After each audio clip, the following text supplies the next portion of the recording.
Hey guys, thanks for joining us today for our conversation on performance reviews. So go ahead and get started. Katie, do you want to introduce the panelists? Yeah, I want to thank everyone for being here.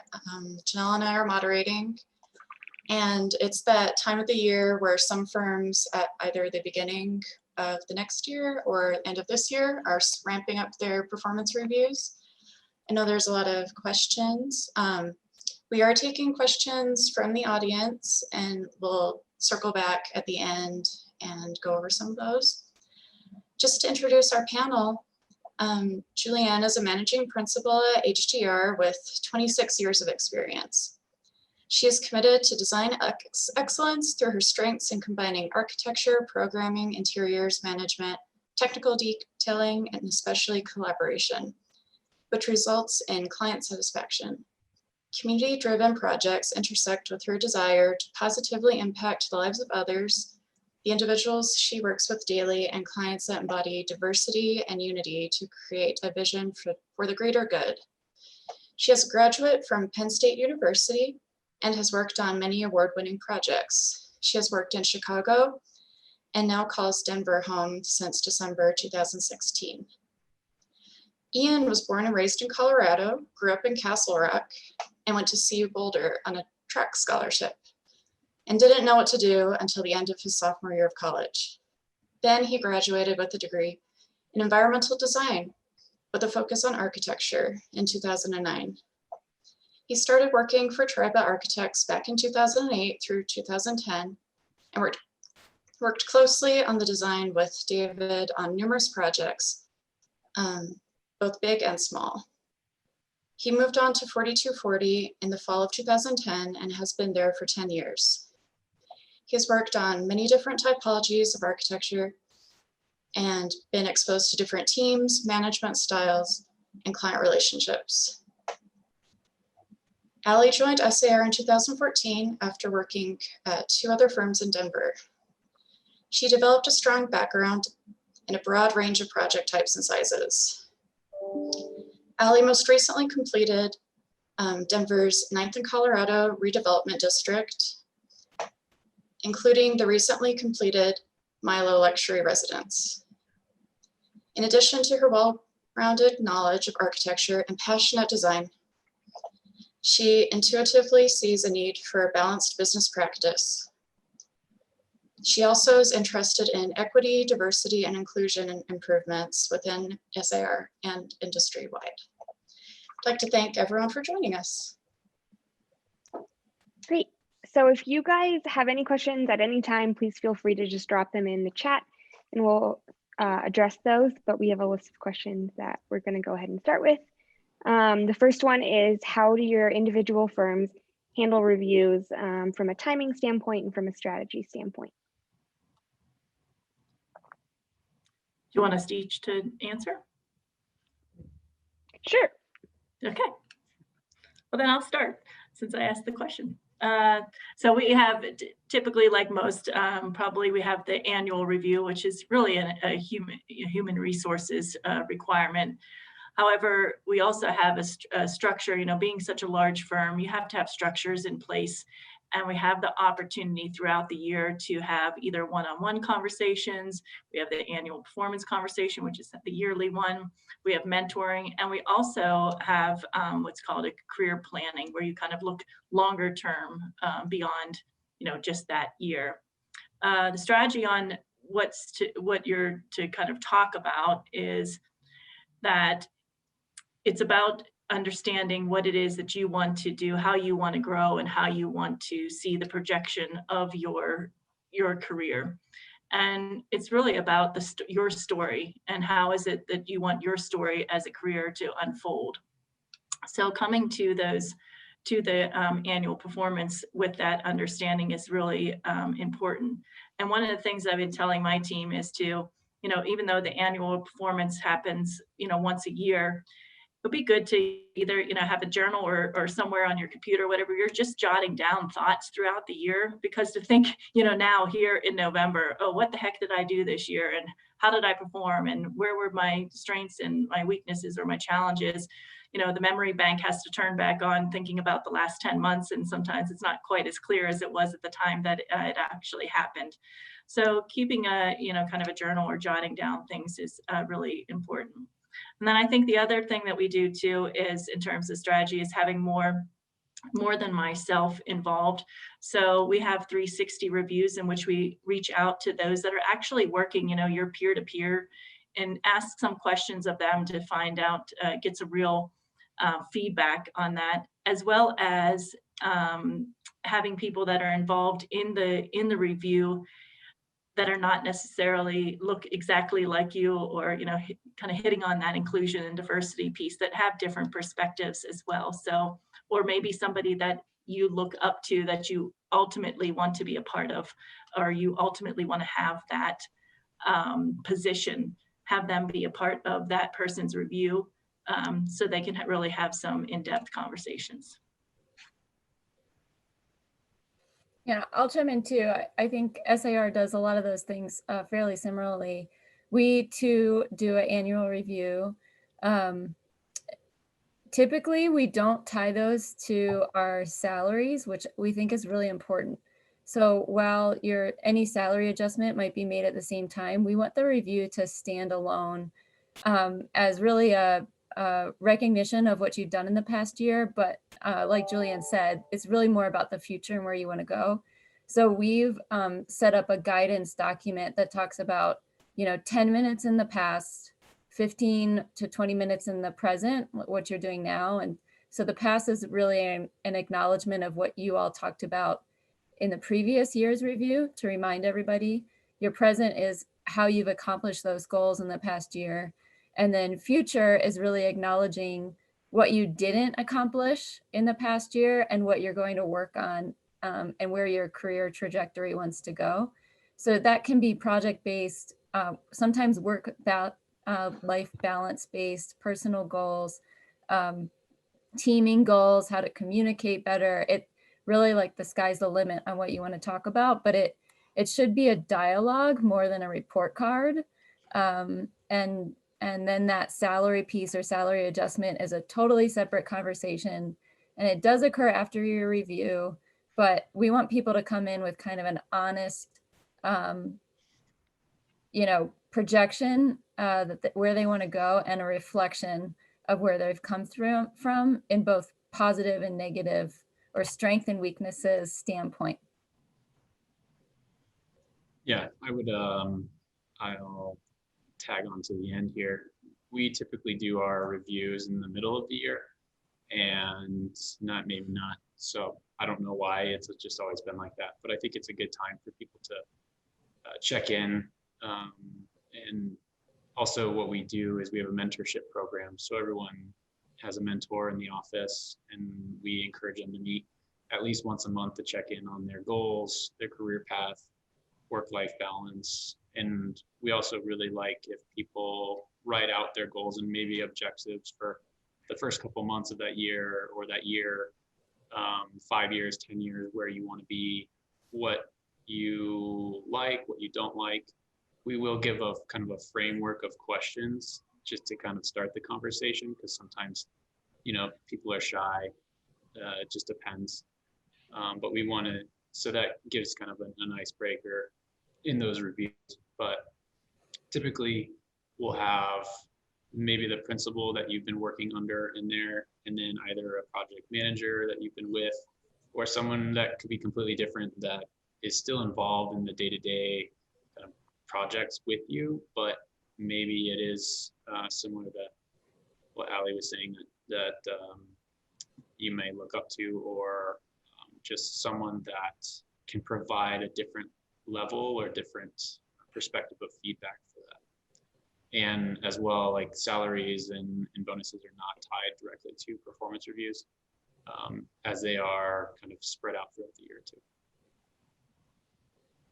That's great, thanks. I think that was a great coverage of what to expect to talk about in a review. What would make a good or bad review? I'll start. I think a good review would be come prepared. So for example, like the questionnaire and fill that out and spend some time and really think about it. Typically, like, everyone has reviews, so I'll fill mine out probably a week before at least and go through it and read it. And, and then maybe that day of, you're like, what was I thinking? Because maybe it's just a thought or something that you were wondering. You also want to try to formulate your ideas, and, we don't want, no one wants to come and do a review if they messed up prior and be angry or hostile. I mean, it's a discussion. It's a free space. It should be a safe space for people to openly just talk about what's going on, what's good, what's bad. And it's also a time for us to hear what the studio is doing wrong or could do better, or from my standpoint as a project manager, what can I do to help assist you? And it's a nice back and forth. It shouldn't be kind of like this checkbox of you did this, yes, this, so now you're this person. Everyone's different. Everyone moves at different speeds, as well as people have different passions and goals in their career, and we can't really put everyone into a certain type of box, and nor we shouldn't. But a bad review would just be not being prepared, and also as we really have mentors, that's kind of your time to maybe vent and talk about whatever with your mentor. And then the more formal performance review is to try to formulate those things that may have been bugging you positively or negatively, and communicate that with the overall leaders of the firm. Ditto. And the one thing I would add to that, though, is also that with solutions and accountability, right? Mm-hmm. So it is one thing, like Ian's saying, it is your time, it's your space, it should feel safe. So that's first thing. Hopefully a bad review is not one that makes you feel uncomfortable, that you don't even want to be there, other than maybe you're just nervous, but you should feel safe, and that you're, the people that you surround yourself with, and that you're part of that team, you feel comfortable and you can bring up those concerns. Though providing solutions is really ideas of solutions is really important, because we can't always read, the person that you're talking to maybe doesn't always know exactly what you would think would be a good solution. My solution to what you've just put, that you've just suggested to me might be different than what you're thinking. So coming to the review too with, you're bringing up some issues that, are concerns with you or whatever, bring some solutions along with your suggestions about how you can see to improve, whatever the situation, the studio, whatever it might be, and also be open to be accountable. Yep. Yeah, I agree with that. I wrote in my notes that it would be, make sure that you think it's a dialogue. I've certainly been in reviews at other firms where it feels like I'm regurgitating my thoughts and there's very little feedback. I'm sure other firms might have it the opposite direction. So one way that I try to do that is if I make a statement about something that I want to work on or something that I think I do well, whether it's a strength or weakness, I make sure that I say afterwards, do you have any feedback for me? Like, what are the things that you've noticed that I'm missing? Or how do you think, like, I agree with providing your own solutions, but also ask them, what do you think would be my best approach for this? And that's really what is going to engage in the dialogue and make it a two-sided effort. So you need to take accountability, but they need to know how to help you most. And so if you get that back and forth going, you're automatically kind of engaging them in your career, and they want to help you. They want to push you along. It shows excitement. It shows engagement at work. There's so many things with coming out of like asking that question that affect more than that one meeting. It affects you for the whole year. And the second piece I would add is make sure that you're talking about your vulnerabilities. I think in my early career, I talked a lot about what I think I was good at, because I really wanted to, promote that I'm an awesome employee and I am doing everything I'm asked of. And while those things are really important, your annual review should be focused on growth And so you're almost better off talking about what you're not good at. And it goes hand in hand with asking for feedback, but showing vulnerabilities and that you have interest in improving is why you're there. That's the approach we take. There's no silly questions. You're not going to be penalized for something you're not good at. And I always say vulnerability makes you stronger. You're kind of putting yourself out there and not, there's a fine line between faking it till you make it. And then when you fail, it looks worse than acknowledging that you're working on it and that you need help improving. Yeah. Those are great points. Do you have any suggestions on how we can help implement those changes within ourselves as we move forward, like before the next review? One thing that I do, Julianne also mentioned, I'm not a handwrite journaler, but I keep a draft email in my Outlook and I write down tidbits whenever they come up. Sometimes it's once a month, sometimes it's after 3 months. But I think that does help make sure that you're acknowledging things that you want to improve on, just for self, improvements. I think SAR also does a good job of making sure that it doesn't have to be a conversation once a year. You can go talk about something for 10 or 15 minutes at any time if it feels urgent to you and you need help. So don't wait until, your 1 year meeting to make sure that you're getting the help and guidance that you need.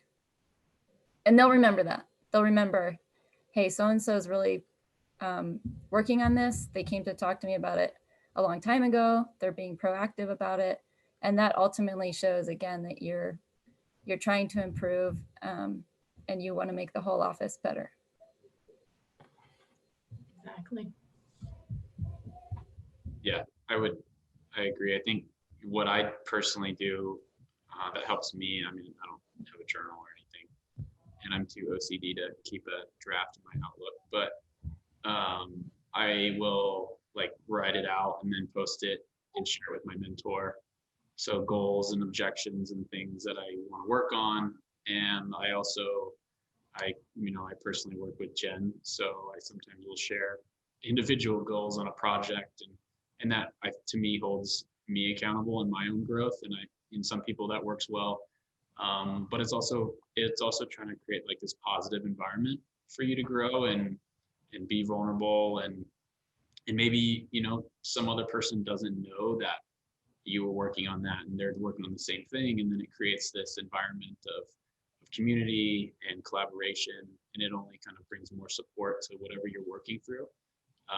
But also, like Ali was saying, it's very important. If something is really important to you, always go talk to your leaders or your principals, because it shouldn't wait till annual review. That's when bad reviews happen, and that's when people get angry and things, you don't want to work there, and that's not what we want. We want to provide that opportunity for growth, and talking to your principals may sound like a very daunting thing at first, especially for young people in studios. But I think if you just keep asking questions in that environment, they hopefully are promoting the ability to do so.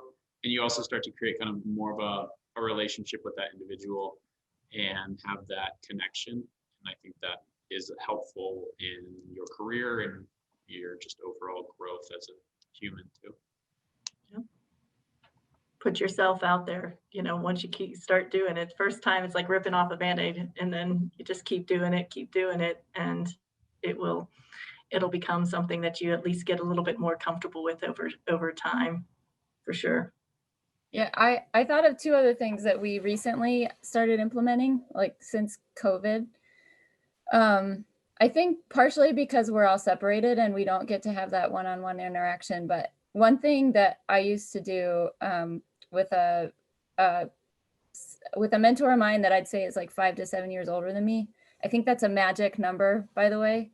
Your principals don't always know your day-to-day. So although they are really important to talk to, the 5 to 7 year mentor can put themselves back in your shoes. Right. So it's good to talk with them. But there's 2 major things we started doing. in our virtual all staff meetings, once a month, we have people share a quick summary or major takeaway from their review.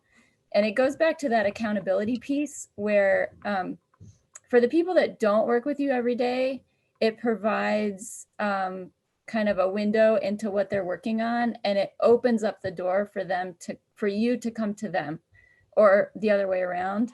If I know what 50 people are really working on, or at least one major thing, that again is that kind of vulnerability piece, but it invites them to help you improve no matter what it is. And then we also started a OneNote that's open to all staff, and a more kind of thorough summary, even if it's just 3 or 6 bullet points that people can go in and review.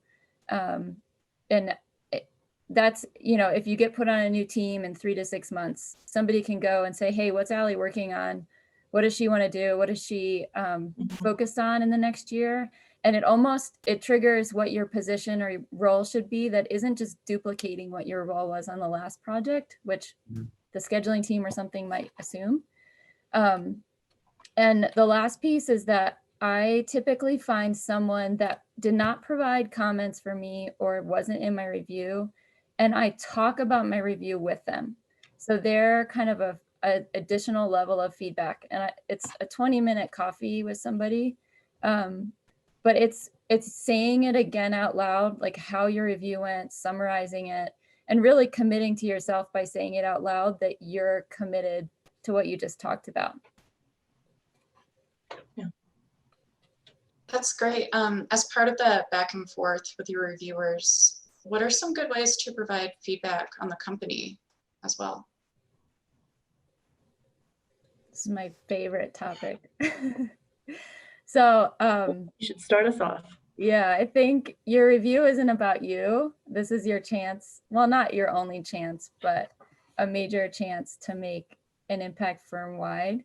But there's a big difference in providing feedback for anybody, individually or the firm, negatively versus positively.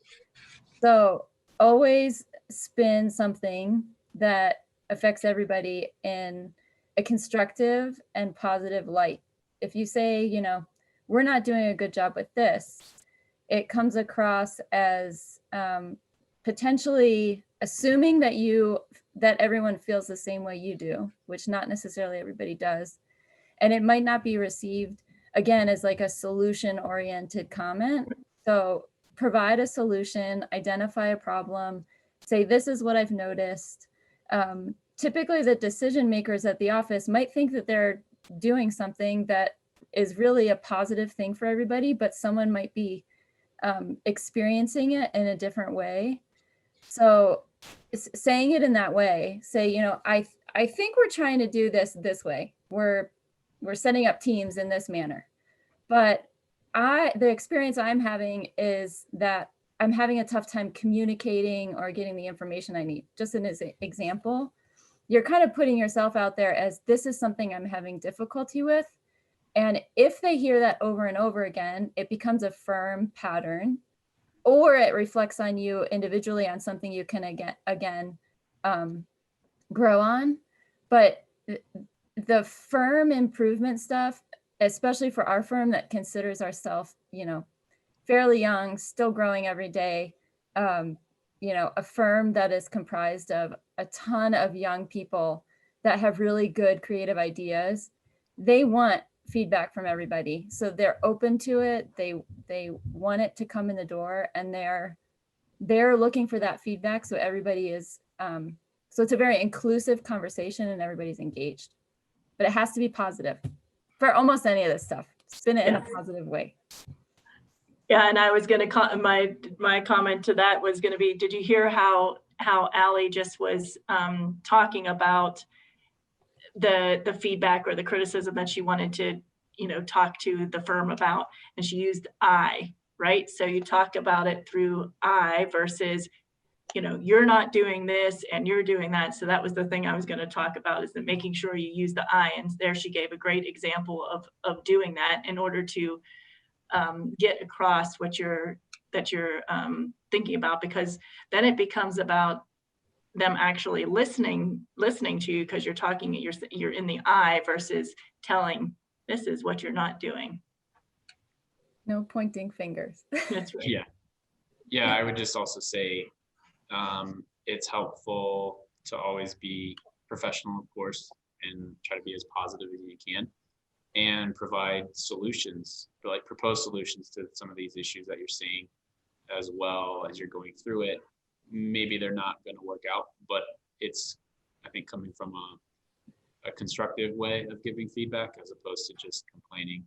And, that just doesn't bode well. It just makes the review bad and people feel awkward. And and also if you can make it relatable to that person as well, or talk to your mentor about it, and maybe they can help you with how to come up with a way to express it in a manner that is appropriate in a review like that. That's also a helpful tool to use too. Do you think though you also have to keep in mind the mission, the values, and the goals of the firm that you're with, and if you don't agree with those, you can't like change the entire ship. So you either have to be at least on board with those values and the missions and the goals of the team that you're on. It doesn't mean that you can't influence and help to develop them further. But if you just don't even agree with those, that's a totally different conversation in terms of providing feedback or criticism for the firm or group that you're working with.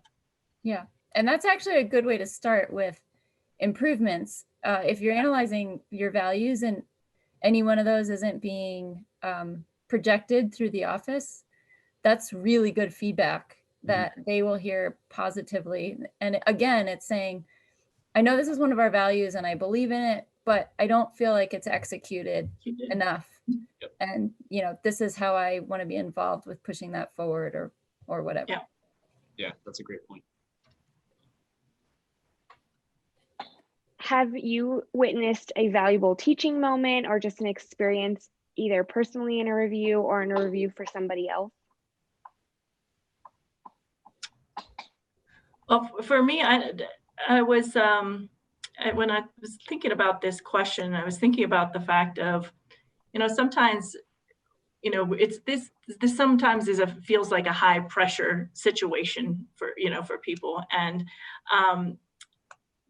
sometimes we get a little bit too maybe negative about we're coming into it, and so I like to try to figure out as you're listening, maybe ways to reframe some of the thoughts that are being projected. So if somebody comes and is saying, well, this went poorly, such and such happened and this went poorly, and I know I've learned from that, but they just kind of can't get over it. It's like thinking about, well, maybe it wasn't your best self, or how can we address that situation and put start having a dialogue about that. Like, how could have we done something differently, or what would have you done differently? All right. Yeah, that was in the past, that happened. So what did you learn from it? And try to kind of keep continuing to reframe till you get to the learning experience to help you with growth.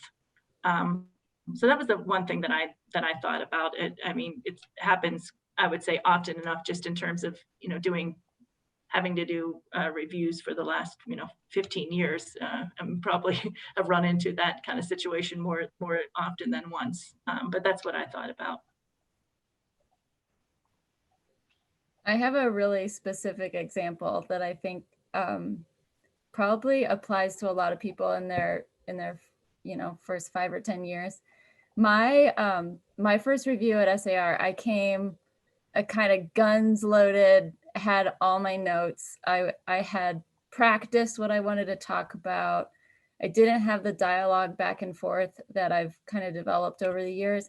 And that does come from relationships. So don't feel like it needs to be like perfect on day one. But I outlined everything from, my 1 year, 5 year, 10 year, 20 year, like where I wanted to be at the end of my career. And the guys kind of listened to my whole approach. It was Adkins and Rockmore in my review. And then they said, Allie, let go of the steering wheel. Like, stop. you're holding onto it too tight. And I think about that once a week. Anytime I feel overwhelmed, anytime something doesn't go my way or how I expected it, that comes up. And I think we all work in a creative field. And if you keep yourself on the road too tightly, you're gonna go off track. You'll end up in a ditch. And the greatest way to kind of map out your career is to remain flexible and innovative. And that applies to yourself, not just your work. So that was really hard feedback. I had worked so hard on, putting together this whole plan. And when they basically said, like, throw it out the door, like, that is not gonna fly here. It was the best review and moment that I've had. And I haven't done that again in any conversation I've had. And it, like I said, it affects me every week, at least one time. Yeah, I will second what Ali said. Coming in, like, you want to nail it. And then one of the principals in there, he doesn't work with 4240 anymore, but he was like, just relax, you're doing fine, let it go. You can't control the world.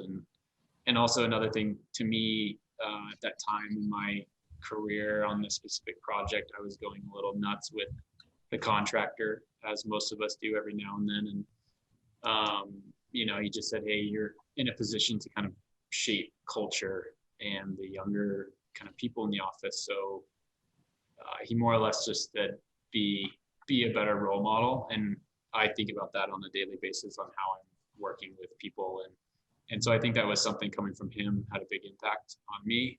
And that's just something I always kind of check myself. So that's kind of my little personal story on that. Yeah, it starts to become more about the qualitative, attributes. Right. There's yes, you do have to make sure that you're, do you want to become licensed, and there's certain things that you have to learn. So there's those skill sets that, yes, you have to become very, very adept to and good at. But then over time, it's developing those qualitative attributes of yourself that are going to project you and take you a long way. So like you're saying, Ian. This question specifically for Julianne. You've worked on community projects in both Chicago and now in Denver. Are there differences in the firm culture with performance reviews between the two cities? So I was thinking about this, and I'm not sure it's more of a city thing than it is probably maybe firm size for me. And to be upfront, so I'm on my second job in 26 years, so I don't have a long list of experience in kind of looking at way different firms are doing this. So I only have two to compare. And I think, in my previous firm, we were a very small firm. And so the checklist was things that you had to, are you technically adept? Do you know codes? Do you, how you're doing with renderings? And, so it's all these things, right? Because you had to wear many hats in a small firm, and you had to be pretty good at a lot of things. And I found early on that I wanted to make sure that I got an A on all those checklist pieces, right? And even though there weren't A, B's, and C's, there was meets and exceeds and something else. But still, it's a rating system. But then there's also qualitative attributes and contributions that you're making to the firm and into the community and such. And I think the difference is really going to much larger firm, where the way that you move and you navigate isn't so just a ladder. And so you're, at a smaller firm, you might be trying to, and it was more of a partnership. And so you're going to keep going up in order to hopefully become a partner and become a principal and everything like that. And so there's certain things you got to just keep doing. We're at a larger firm, it's more of I call it more of a jungle gym. There's an opportunity for a jungle gym career, in which you can still be growing, but it's not so linear and as a ladder. It can become more spread out as a jungle gym or a matrix.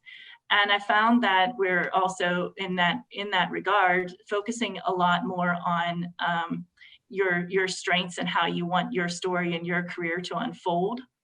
And there's structure, there's definitely there's structures that are in place. And at the larger firm, I found that the structures are become a little bit more qualitative. And so we have different stories, and like you can go online at HDR and read career stories about, you know, the 1,800 people we have in the architecture business group, and start to connect with people, and they have their emails, and you can start to then just jump on and say, you know, oh, that seems like an interesting path. I'd like to hear more about that. And people are very open to share those.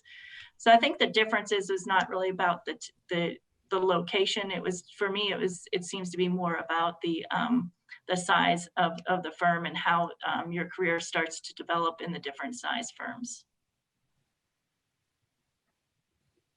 That's a good point. You mentioned when you won Architect of the Month that women bring to architecture empathy and vulnerability.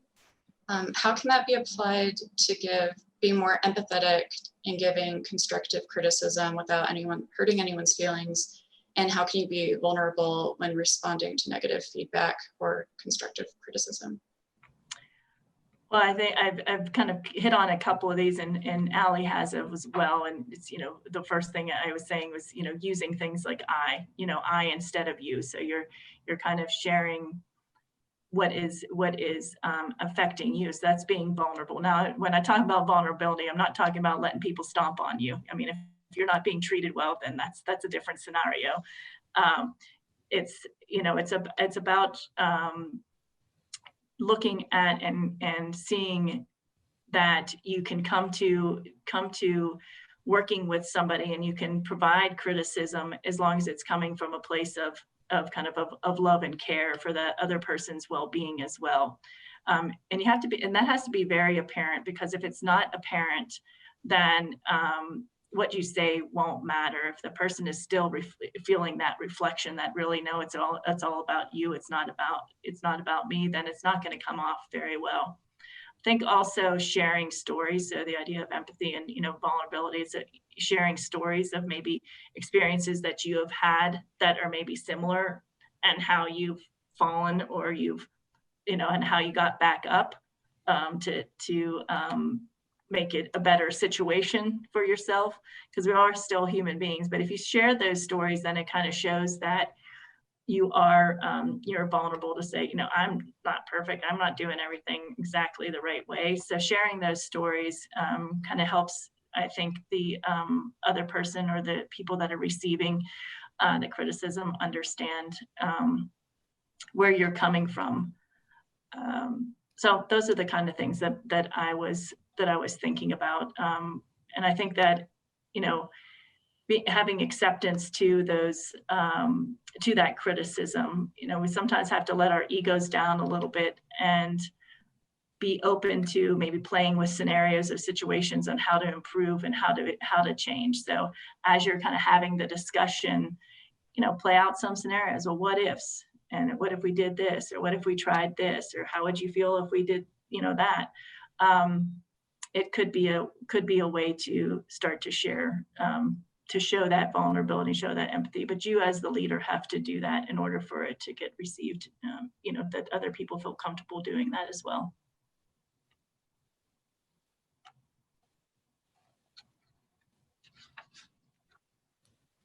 Thanks, Julianne, for answering those. So as Ian mentioned earlier, we do work together, and it's kind of this medium-sized firm at 4240 in Denver. And so one thing that we pride ourselves on is encouraging internal advancement for sustained leadership growth. So Ian, how has your career growth to associate and then to senior associate been influenced by performance reviews? Yeah, it's kind of a interesting thought to think about your path at this point in your career. I mean, I haven't been working as long as everyone else, but I think it comes from, I think performance reviews are great, but also at the same time, yeah, I think it's more important to try to find maybe not they're your formal mentors, but just people in the office that can really give you guidance, that can help you. Like Ali said, 5 to 7 years, you know, senior of you is a great example, because they can easily give you feedback and check in and check out. And even if they're not in the same project, it's always nice to have someone separate to bounce ideas off of, to go to lunch, to get coffee with, you know, pre-COVID. And so it's just, I took advantage of that as much as I could to try to learn as fast as I could. In a new office, coming to 4240 was drastically different than working at Triva's office. Just two different ways of doing work and just environment in general. And so here you're kind of given the opportunity to take on as much as you can handle at the time, but you also have to be very flexible. So, you know, similar to kind of a check sheet, excuse me, about your skills, but also at the same time, who you are as a person and your value. Do you value working here, and do your values align with this studio? And then once you kind of, if those passions align, just go for it. I think no one's gonna, you know, you're in a team, you're provided guidance and support, and no one's gonna let you fall being in that team. So I think that's one thing that I really took advantage of, is just took on as much as I could, as willing as they would give me. And from then on, you kind of just take these steps further and further. The first project I ever managed I've never been more stressful, I will admit that, but it was something that you learn and you adapt to. It's also a good test to see how you can handle situations, being with the client, consultants, everything, and then managing your own teams. But I think when you look at trying to rise up in your own studio firm or wherever you work, don't be afraid to ask as many questions as possible. Also, always try to question things and understand more about the why we're doing things. And if you can understand that about why and how, you can really come to the table with different ideas, fresh ways of doing things. And it really gives a lot of value to you being there, as well as to the overall firm itself. You're providing a lot of asset to everyone else. And that's very valuable to have someone in the team or office like that. I also think that it's really good to try to breed a culture that provides support and giving empowerment to everyone. Everyone should feel safe about sharing their ideas and their opinions on topics, and just generally, I've been in meetings where people are afraid to speak, and that's not what we want. And I think it's something that me as a leader of the office, we want to have a positive outlook on things, and let's try to come up with creative solutions, as opposed to, you know, no idea is a bad idea. Obviously there's better ones for sure, but it's just this process of learning and communicating. Communicating is key.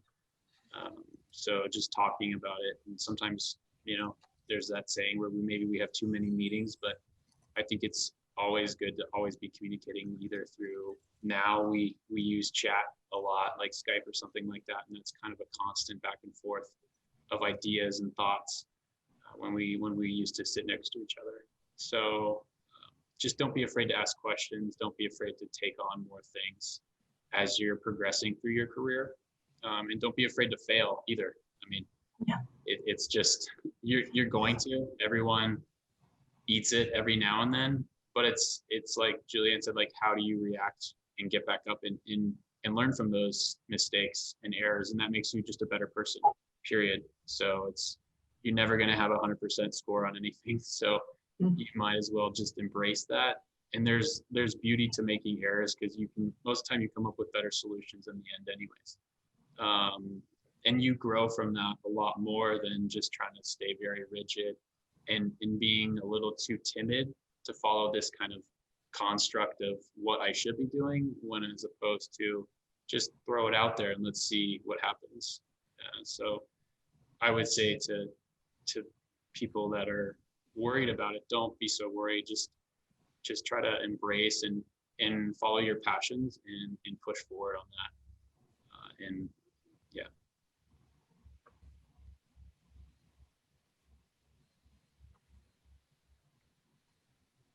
This question is for Allie. I know you were involved in the revamp of the performance reviews at SAR. Were you able to incorporate some of your interests in like the EDI committee or women in architecture? Yeah, so a couple pieces on that.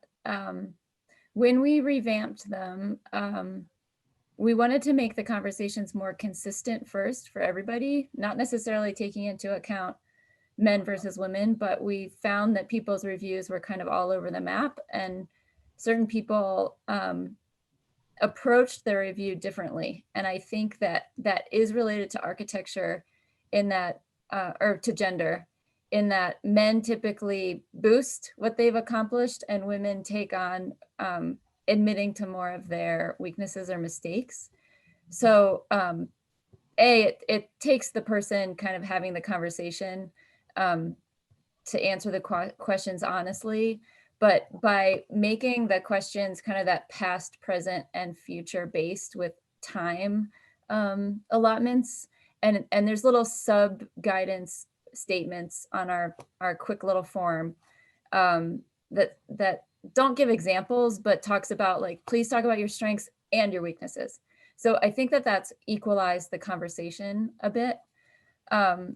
The second piece, which I think we've done for a long time, but we've just put in writing more recently, is that each reviewer or reviewee gets to pick who they want in their review. I've been in offices where the studio leader does every single review and not necessarily the people that I work with every day on projects.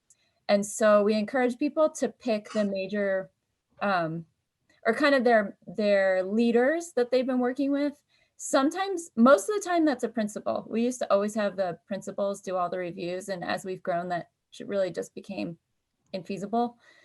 They were doing like 5 a month, and it was, no one has time for that. So we shifted it so that sometimes there's a principal, most of the time, because our principals are on every project. But then you should also pick your project manager, which we call anchors on the project because everyone's just kind of floating around. So the person that's kind of leading the project the most, they should be who you're picking. If one of those people is not a woman, we've asked you to either swap one of those people out. And we find that it's not like that on purpose. It's just because of the age of experience of leadership that we have statistically in our industry. We have a lot more men in leadership, whether it's on projects or partners at firms. So if there's an opportunity for a woman to be on your review, we either swap one of them out and ask them to do that. Are you okay with this? Or we add that third person to the conversation. And to everybody else's point, or Julianne specifically, that it does provide a different conversation. Women tend to talk about teamwork and communication and kind of like the personal elements of being a good teammate.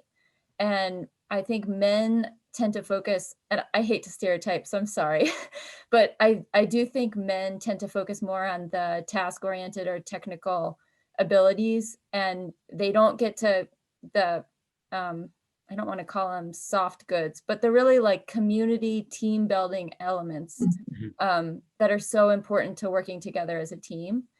So that's kind of the major change. And it's amazing some people are not hesitant to it, but they don't want to acknowledge that gender plays a role. Some women do that. Some women say, I'm not any different than a man, but I do think it's important to acknowledge that we are different. It's not better or worse, it's just different.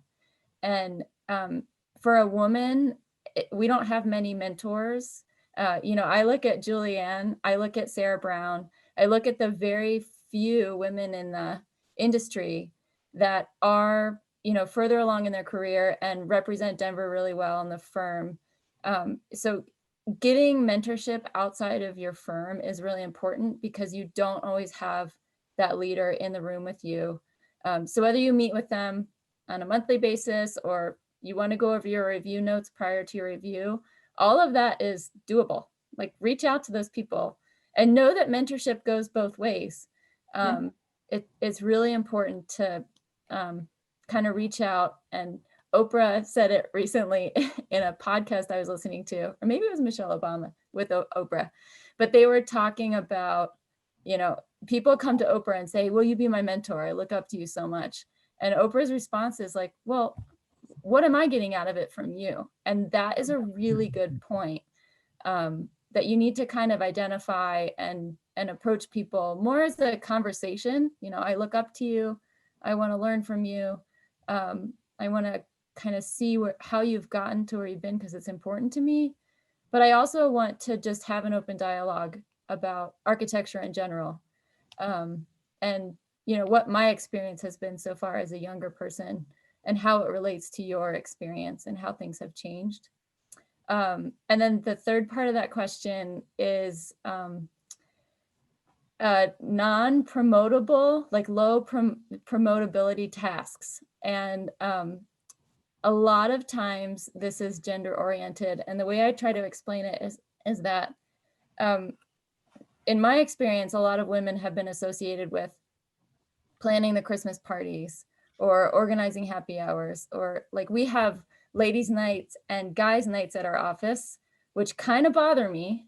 But women have gone out every 6 months or every year because we actually get together and do it. And I think the men have only gone out once because they just don't spend time on that stuff. And so every time you're sitting in those meetings, planning the Christmas party, bringing in baked goods for your office, which kind of puts the title on as an office mom on your head.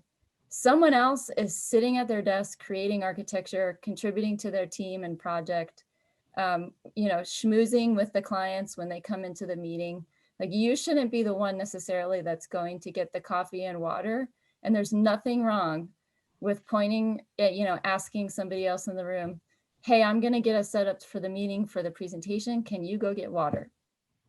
There's nothing wrong with that. And you shouldn't feel like you're taking the minor task because you're young or because you're a woman. We think about that because we think about the people, making sure everybody's comfortable. That's that empathy piece. But make sure that you're spreading it and not taking those on. However, in your review, I have my notes on one side and my contributions on the other side. So it's a bullet point list. I worked on these projects. I accomplished these goals. And I also, had this publication and I helped with the Christmas party. You don't have to elaborate on it. Just make sure that you mention it in one line and that's it. It's not going to be, I bring in a cake every month, and just make sure you're not taking too much of that on, because it's about, you're at work to be an architect, right, not plan Christmas parties. Right. Now we're taking some audience questions. Brian Nicholson asked Allie specifically, can you talk a bit more about how SAR uses OneNote to share personal and project information? Sure. So we have OneNote and it's organized by month. We do reviews based on your anniversary date. And then everybody's name is there. I could share my screen if I want to show it, but then so what we try to do is we have the review meeting, then the reviewee sends an email to the people that reviewed them, and just a summary email of your main takeaways and your goals from the conversation. Everyone just kind of agrees on it or says, hey, I think this was a really important piece. Let's add that to it. And then that email gets copied into the OneNote. And occasionally there's sensitive information that somebody might not want to put in there, but very rarely. Like, no one's saying, well, hopefully, no one's saying, hey, I really had a hard time working with Allie. I don't want to work on it anymore. The goal should be, I didn't work well with Allie and I want to improve my team communication or whatever it is. So there isn't a lot of sensitive information in there. And so it's just open. People can go in there and read it. And I don't think it's anything that people are spending a lot of time, you know, doing once a week to spy on how people's review goes. It's really more of a team oriented thing that you can go in there every 6 months when you're on a new team and understand your teammates a little bit better. Yeah, that's really good. I feel like people don't want to talk about the reviews after the reviews, even if it was great. They're like, I don't want to talk about it. And then it's like this, yeah, everyone's sweating, and you know when someone has a review because they just get up and leave, and it's always just it's so funny. But I think it's maybe just I like the idea that you talked about, like all staffing, where people talk about maybe their goals for this year that they talked about in the review, and then it breeds like encouragement and positivity, and I think it's good I like that idea. Yeah, we do that on every Monday morning when we have our studio round robin when we're talking about, so there might be something that, you know, happened the week before or whatever, or people are talking about what they need to do that week. And I will typically ask prior to, because I just don't want to put the person on notice as it's happening. But, you know, the week before, maybe when we've worked through something or something has come up, I'll usually say, hey, Whitney, would you mind sharing that with the team next week? Or, you know, hey, Joe, will you share that, what we learned or something that you said that you wanted to improve on. So I feel like that's something that's kind of happening on a regular basis with our team, which has been just been really good, because then people are just kind of sharing their stories and kind of that vulnerability and being empathetic about, you know, right. Somebody else might say, oh yeah, that happened to me, you know, last week, and I'm glad to hear the way that you handled it. Yeah. Yeah. And saying it out loud is such a key piece. It gets it away. It's like, yeah, right. Gets it away and gets you on the road to recovery. Yeah. You and the team and everyone else. Yeah, there's nothing wrong with being vulnerable. I mean, everyone's probably had a similar situation and story to it, and they can give you feedback, and it's nice to like let it out and get the monkey off your back and move on. So don't be afraid to kind of, if you're comfortable, don't be afraid to share those things with you don't need to share them with the studio if you don't want to, but it's nice to talk about it and just release that energy. Otherwise you're not going to be able to focus when you get to your desk, and it's going to be bugging you, and then you're going to have to redo something, and it's just not productive, you know, and we want you guys to do the best. So it's also we found that it's a really good moment to provide gratitude. You know, people have just put together comments for you. It's like a 1-pager peer review. You know, they've spent a year working with you on project teams, and to just be able to say, you know, Julianne and Ian, like, thank you for all your guidance on this project. You've really helped me grow in front of the whole office. Goes a long way, and it makes you feel good. It makes them feel good.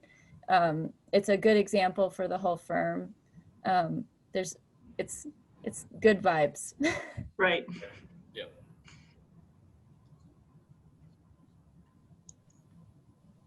Well, thank you guys so much for your time. And I'm sure we have your contact information we can post online somewhere in case anybody else has any more follow-up questions. But yeah, just thank you guys so much for answering. I have one more thing that didn't really fit into the questions, if I can add it. Yes, of course. I hate to be talking too much. I had an interesting experience on 9th in Colorado that on my very first day at SAR, I toured the site, which was like a 30-acre master planning site. And that plan went into 3 different buildings, and I was kind of soup to nuts on that project. I did CA as well. So it ended up being about a 5.5-year project. And in the middle of it, I wanted out. I was like, I need something different. I feel like I'm just kind of stuck in the same place. I would see all of my peers going on and working from something, you know, after 9 months or 12 months of one project, they were getting way more experience. And I felt like I was missing out. But Looking back on it now, and it completed about a year ago, I learned so much on working on one project from start to finish. But more importantly, I do think that's a really good component of your career, but more importantly, I was able to tangibly see my growth. When I think about that first meeting, who I was walking in to a, there were 15 people in the room and I was the youngest person and I knew the least. And by the end of construction, I was managing the project. I had answers. I was no longer the intern. I had gotten licensed. I became a mom. Like, so many of your growth moments are on one project that it's very tangible for me to think back on one project and the multiple hats and growth that you wear. So don't be afraid of doing that. And it's just a really important piece that came up in my review, that I was able to talk about different things in different roles and accomplishments with the same client and the same team. Yeah. Yep, I echo that. And I'm sure we could all, if those of us that can raise our hands, say it's a pretty special thing. And at the time, it doesn't feel like it is, but yeah, when it's over, it's pretty incredible. Yeah. Yeah. Those were all great points. Thank you guys so much. I know I said that already, but it's so helpful to hear your perspectives, especially from people who have been through it before. Helps ease some tension. At least in my eyes, I always get nervous about it, so it's great to hear you guys' advice and stories too. Yeah, and I would say, like, if anyone ever has questions, feel free to reach out to us, and we may not work with you or anything, but we can either provide guidance or find someone that has been in that situation and can help you. So don't be afraid to always reach out and just ask. I agree. Yeah, we can share a story. Yeah. Great. Wine Well, or this coffee, recording, this recording will be online for everybody to rewatch or share, whatever works for you guys. But we will be sending out more reminders from the AIA Emerging Professionals Group in the future. So thanks for your time. Great. Thank you. So, bye. Bye. Bye.